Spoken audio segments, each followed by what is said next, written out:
మంది నమోదైంది అనుకోరు. 10 మంది ఫోన్ నెంబర్ మనకు దొరికితే చాలా కష్టపడాలి. ఏముండదు కదా. 10 మంది 20 మంది మాక్సిమం అంటే 100 మంది ఉంటారు అనుకోరు. బాగా చదువుకున్న ఊరు 1000 కంటే ఎక్కువ మంది జనాభా ఉన్నటువంటి ఊర్లలో పోయారు ఒక 100 మంది ఉంటారు గ్రాడ్యుయేట్స్. 100 మంది పేర్లు కలెక్ట్ చేయడం మీకు పెద్ద కష్టమని నేను అనుకోను. మీరు అనుకుంటే 10 నిమిషాల్లో మీ గ్రూప్ లో వాళ్ళ పేర్లు ఉంటే నెంబర్ రాసుకోవచ్చు. సో పని విభజన జరగకపోతే పని కాదు. ఏమైనా ఒక మండలంలో చేయకపోతే ఏమైతుందని పవన్ సపరేట్ లిస్ట్ తీసుకుపోయి గుడ్లో పెట్టి పడుకున్నాడు అనుకోరు. రాజుగారి కొడుకు పెళ్లి కథ అవుతుంది. కాబట్టి చేయకండి దయచేసి. ఫస్ట్ లింక్ ఓపెన్ చేయండి. సాధ్యమైనంత ఎక్కువ మందిని ఓటర్లుగా నమోదు చేయండి. 2 ఆల్రెడీ ఓటర్లుగా నమోదైనటువంటి ఓటర్ లిస్ట్ మీ దగ్గరకు వచ్చిన తర్వాత ఆ ఓటర్ లిస్ట్ ని బూతుల వారిగా పంపి ఒక బూత్ అధ్యక్షుని పరిధిలో 100 మంది ఉన్నారు. ఇగో ఈ 100 మందిని ఈ కోడి పిల్లల్ని కాపాడాల్సిన బాధ్యత ఎవరిది? తల్లి కోడిదండి. ఆ బూత్ అధ్యక్షుని బాధ్యత. అంటే చెప్పేసుకుంటారండి. పని విభజన ఇట్లా జరిగితే రేపు ఓట్లు ఎట్లా వేయించుకోవాలనడానికి మళ్ళీ మీకు శిక్షణ తరగతులు ఉంటాయి, పార్టీ కార్యక్రమాలు ఉంటాయి, దాన్ని బట్టి చేస్తారు. ఇది గ్రాడ్యుయేట్స్ ఎమ్మెల్సీకి సంబంధించి. రెండో ముఖ్య అంశం పార్టీ చెప్పినటువంటి అంశం, భారతదేశానికి రాజ్యాంగం అమల్లోకి వచ్చి 75 సంవత్సరాలు పూర్తయిన సందర్భంగా మీరంతా పార్లమెంట్ లో చర్చ చూసినారు. మన ప్రధాని గౌరవనీయులు దేశ ప్రధాని నరేంద్ర మోడీ గారు సుమారు 3 గంటల పాటు భారత రాజ్యాంగాన్ని కాంగ్రెస్ పార్టీ, నెహ్రూ గాంధీల కుటుంబం ఎన్ని రకాలుగా అవమానపరిచింది అనేది నరేంద్ర మోడీ గారు సుమారు 3 గంటల సేపు దేశ ప్రజలందరికీ అర్థమయ్యే రీతిలో కూడా చెప్పడం జరిగింది. కొద్దిసేపటి క్రితం మీడియా మిత్రులతో నేను కూడా మాట్లాడాను. ఆ లింక్ చూస్తే మీకు కూడా అర్థమైంది. అంత మోడీ గారు చెప్పినంత 3 గంటలు మనం చెప్తామంటే ఊర్లో ఎవరు విన్నారు కాబట్టి 5 ముక్కలు చెప్పుకోవడానికి అవకాశం ఉంటుంది. 5 తరాలుగా కాంగ్రెస్ పార్టీని చెప్పి జవహర్ లాల్ నెహ్రూ ఏం చేశాడు ఒక మాట చెప్పుకుంటారు. జవహర్ లాల్ నెహ్రూ గారు భారతదేశానికి రాజ్యాంగం అమల్లోకి వచ్చి ఎన్నికలు జరిగి ఎన్నికైనటువంటి ప్రధానమంత్రి అయ్యే కంటే ముందే భారత రాజ్యాంగాన్ని మార్చాలని సవరణలు ప్రవేశపెట్టి భారత రాజ్యాంగాన్ని మార్చేందుకు మొట్టమొదటి అడుగు వేసింది ఎవరంటే అప్పటికి ఆయన ప్రధానమంత్రి అఫీషియల్ ఎన్నుకోబడలేదు. ఇంకా దేశంలో ఎన్నికలు జరగలేదు.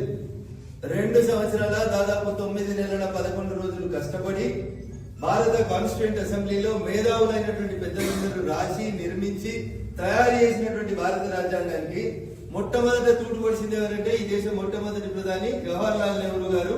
ఎన్నిక కాకంటే ముందే ఆపద్ధర్మ ప్రధాని ఉండి దేశానికి స్వతంత్రం వచ్చినాక 1947 ఆగస్టు 15 తర్వాత ఎన్నికలు పూర్తయ్యే లోపల మధ్యలో ఆపద్ధర్మ ప్రధాని ఉన్నటువంటి జవహర్ లాల్ నెహ్రూ గారు మొట్టమొదటిసారి భారత రాజ్యాంగాన్ని సవరించి భారత రాజ్యాంగానికి తూట్లు పొడిచే కార్యక్రమాన్ని కుండకు మొదటి రంధ్రం ఎవరు కొట్టిరంటే జవహర్ లాల్ నెహ్రూ గారు కొట్టింది.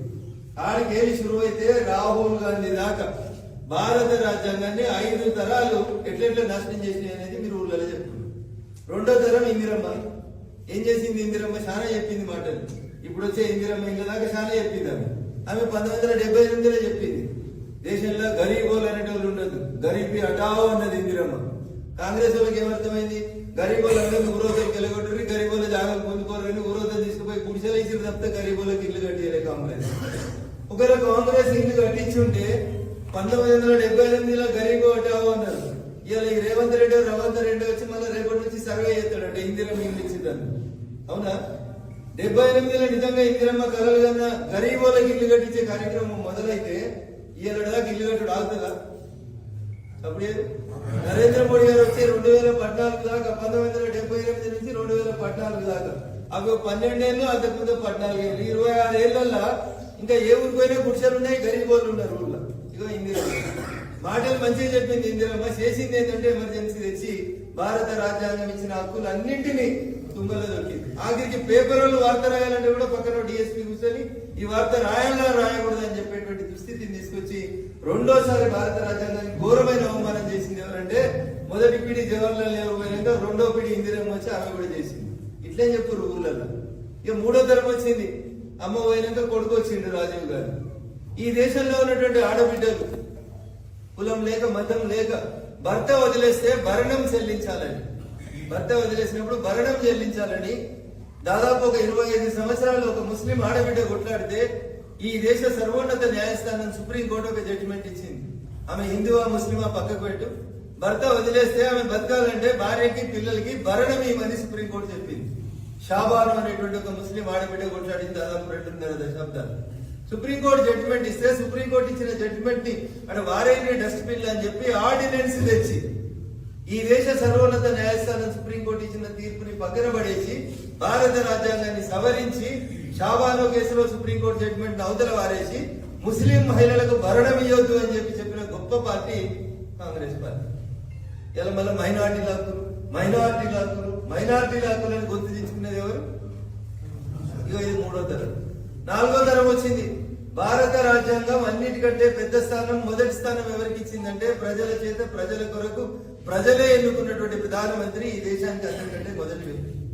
టెక్నికల్ గా రాజ్యాంగబద్ధంగా రాష్ట్రపతిని ఈ దేశ ప్రథమ పౌరుడు అని చెప్పినప్పటికీ ఈ దేశంలో ప్రజల చేత, ఓట్ల చేత ఎన్నిక కాబట్టినటువంటి వ్యక్తి ఈ దేశ ప్రధానమంత్రి.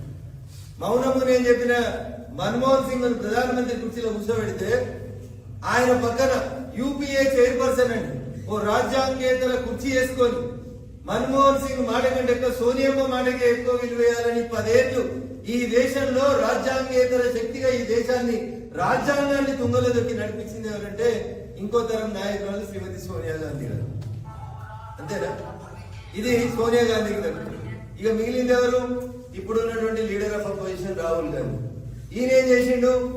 దేశ ప్రధానమంత్రి, కేబినెట్ మంత్రులు అందరూ కూర్చొని ఒక బిల్లు తీసుకొచ్చింది ఈ దేశానికి అవసరమని. తీసుకొచ్చిన బిల్లును 543 మంది ఎంపీలలో రాహుల్ గాంధీ గారు ఒక ఎంపీ.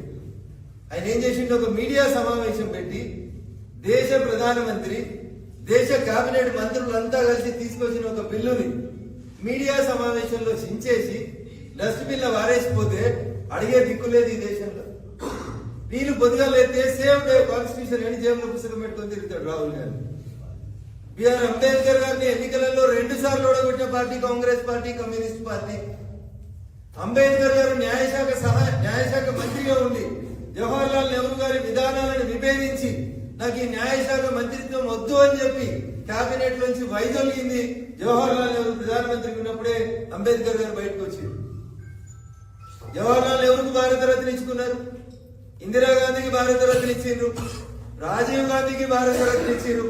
కానీ భారత రాజ్యాంగాన్ని రాసి నీ ఓటు, నా ఓటు, ఊర్లో గుడిసెలు ఉన్నటువంటి వ్యక్తి ఓటు, అందరి ఓటుకి ఒకే విలువను కట్టి కులం, మతం, irrespective of caste, creed, race, religion ఈ దేశంలో కాశ్మీర్ నుంచి కన్యాకుమారి దాకా పైసలు ఉన్నాడు, పైసలు లేనోడు, గుడిసెలు ఉన్నాడు, బంగ్లాలు ఉన్నాడు, అందరి ఓటుకు ఒకటే సమానమైనటువంటి విలువనిచ్చినటువంటి డాక్టర్ బిఆర్ అంబేద్కర్ భారత రాజ్యాంగ నిర్మాతకి భారత రత్న ఇవ్వడానికి కాంగ్రెస్ 5.5 దశాబ్దాలు వెనుకబడితే భారతీయ జనతా పార్టీ సపోర్ట్ తో అధికారంలోకి వచ్చినటువంటి ప్రభుత్వం, నాన్ కాంగ్రెస్ ప్రభుత్వం మొట్టమొదటిసారిగా భారత రత్న బిరుదుని డాక్టర్ బిఆర్ అంబేద్కర్ ఇచ్చింది.